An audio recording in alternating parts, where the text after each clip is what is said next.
La ville de Valparaíso est classée au patrimoine culturel de l'UNESCO depuis 2003, probablement plus au titre de son passé qu'au titre de son présent.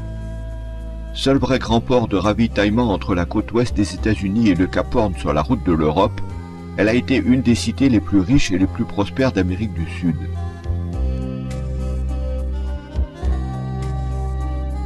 Mais en 1914, après des décennies de drames et d'échecs, le canal de Panama a été ouvert au trafic maritime, réduisant de plus de moitié la distance entre le nouveau et l'ancien continent. La mise en service du canal a alors scellé le sort de Valparaíso pour longtemps. Actuellement, en parcourant la ville, on devine ce qu'elle a été et on constate ce qu'elle n'est plus. Ses habitants préférant souvent la quitter pour vivre dans des villes voisines, moins prestigieuses mais plus agréables. Son site est pourtant magnifique. Une baie majestueuse face au Pacifique, encadrée de plus de 40 collines, les célèbres cerros. Le réseau de ruelles reliant ces collines est inextricable pour l'étranger, et plusieurs dizaines d'antiques funiculaires brinque-ballants permettent d'accéder au quartier des collines en quelques secondes. Ces quartiers des collines, justement, certains sont coquets, colorés, même si la tôle ondulée, peinte, laisse toujours apparaître une rouille plus ou moins avancée. D'autres, les plus nombreux, ne peuvent être qualifiés de coquets. Ils sont constitués de logements extrêmement précaires, agglomérés en ce que nous appelons chez nous généralement bidonvilles. La colline de Playa Ancha, au sud de la ville, a vu s'installer en 1989, et dans la plus complète illégalité, un de ces bidonvilles rue La Costa. Voici plus de 10 ans, les habitants se sont regroupés en association, le comité Tercer Milenio, afin de bénéficier de mesures sociales qui amélioreraient leur habitat. Leur parcours a été semé d'embûches et offre un catalogue de tous les échecs. Il a fallu une circonstance particulière pour qu'on en vienne à un début de solution. Voici l'histoire. Luis Gatica a dû quitter Valparaíso et le Chili après le coup d'État de Pinochet en 1971. Il s'est réfugié en France, dans la région de Lyon, où il a vécu 15 ans. Il s'est marié, il a fondé une famille et s'est fait des amis. Quand le dictateur a passé la main et que la liberté est revenue au Chili, Luis est rentré au pays, à Valparaíso. Il y fait une carrière d'attaché parlementaire et connaît donc particulièrement les problèmes sociaux qui ébranlent sa ville. Le problème crucial qui bloque les initiatives de l'association de la Playa Ancha, c'est le manque de moyens financiers. Luis a alors l'idée de faire appel à ses amis français. Et une association se met en place chez nous qui réunit les 6 000 € qui vont débloquer la situation. Depuis, les choses ont avancé et c'est ce que nous avons pu constater sur place. En compagnie de Luis Gatica, de l'assistante sociale qui suit l'affaire et de la trésorière de l'association des résidents du bidonville destinée à être réhabilités, nous nous rendons sur les lieux. Les cabanes viennent d'être rasées et leurs habitants sont relogés provisoirement, soit dans des structures municipales, soit le plus souvent chez des parents. Voilà, ici il y avait une maison par exemple. Ah, ouais. Là il y avait une autre. On a tout enlevé. Il n'y a que le fauteuil. Là une autre maison, tu vois. Ah, oui. On a tout enlevé. Parce que l'entreprise de bâtiment, Ah, bien sûr, elle a besoin pour s'installer, faut que le terrain soit net. Hein. il faut que le terrain soit net. Ouais. Ah, tout ça c'est le terrain alors. O sea, todos se protegieron entre ellos y nosotros todos deseamos lo mismo que queríamos los terrenos para vivir. Haciendo lote y repartiéndolo.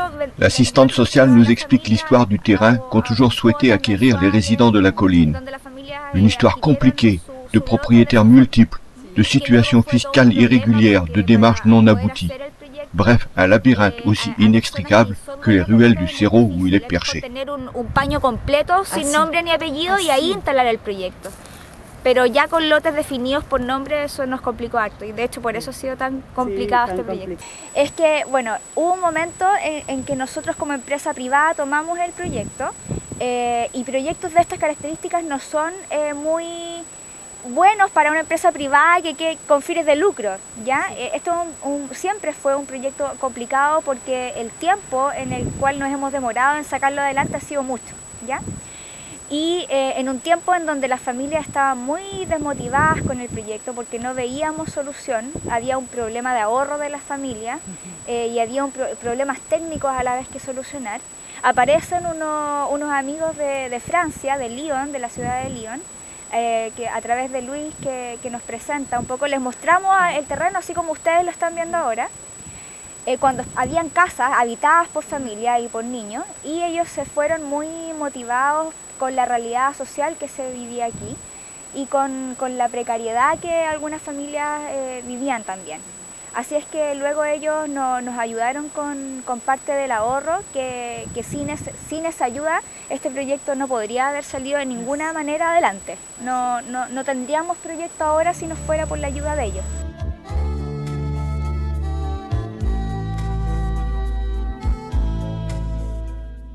On a compté jusqu'à 71 familles installées ici, dans ces logements de fortune, sans eau courante, sans électricité, en tout cas sans branchement légal.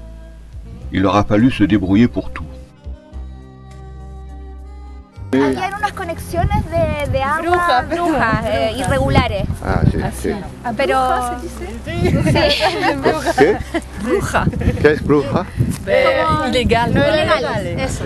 Bueno, de hecho las ocupaciones irregulares o ilegales cuestan mucho dinero para el gobierno, son muy caras, porque ocupan luz de forma irregular, agua de forma irregular, basura, ustedes ven, eso también es un tremendo problema para los municipios, que son como los gobiernos locales de las ciudades.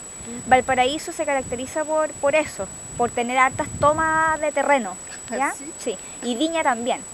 ¿Ya? Sí. Y eso le cuesta mucha plata al gobierno. Mais qu'il n'y ait plus de subventions illégales parce que ça revient trop cher. Ça leur coûte trop cher. Ça revient plus cher que faire des maisons. Les derniers résidents présents, ceux qui n'avaient pas de famille pouvant les héberger, ont édifié des baraquements provisoires. Certains sont encore debout. Ce sont les media aguas, les demi-hauts. Daniel, Oui. él va t'expliquer la media agua. La media agua, oui. Acá son dos mediaguas. Sí. Esta es una de las casas que queda por salir, pero ya la familia no está viviendo acá. O sea que esta casa se puede tirar abajo nomás. Comment on l'appelle Media Agua? Parce que l'eau tombe d'un côté. Todas eran así de...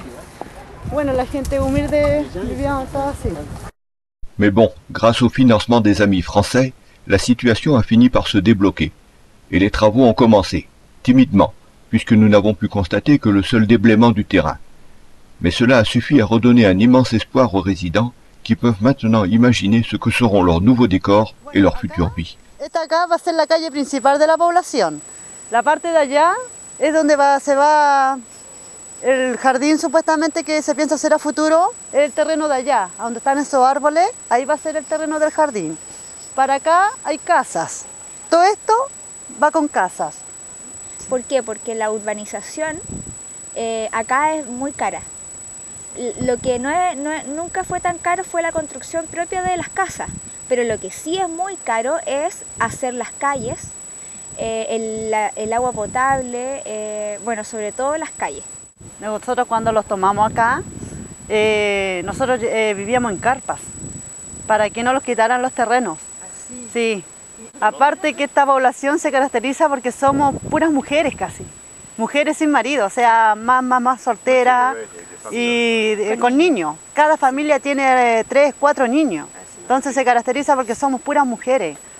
Siempre la directiva ha sido puras mujeres, siempre mujeres, somos mujeres, puras mujeres. ¿Cuántos hombres hay?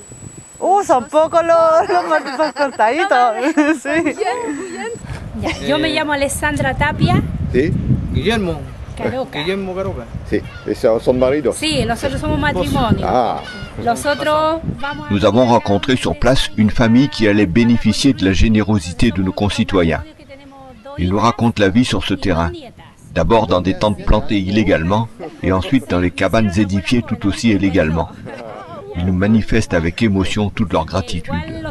Nosotros fuimos una de las personas que llegamos al campamento acá, que dormíamos en carpas de nylon, porque no teníamos realmente una vivienda, no teníamos dónde vivir.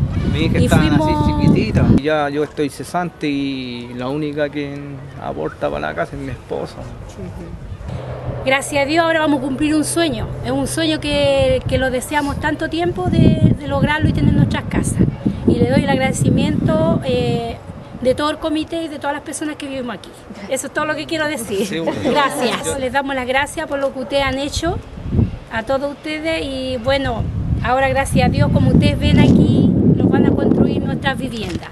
Estamos muy agradecidas y también agradecidas a las personas que son las participantes, las chiquillas acá, que también se han portado muy bien con nosotros y han luchado. Y también le damos las gracias al caballero y a la otra persona. Las gracias a todos. Así es que yo creo que alguna calle, una plaza, más de algo, yo creo que más de algo va a ser con el nombre de la ciudad.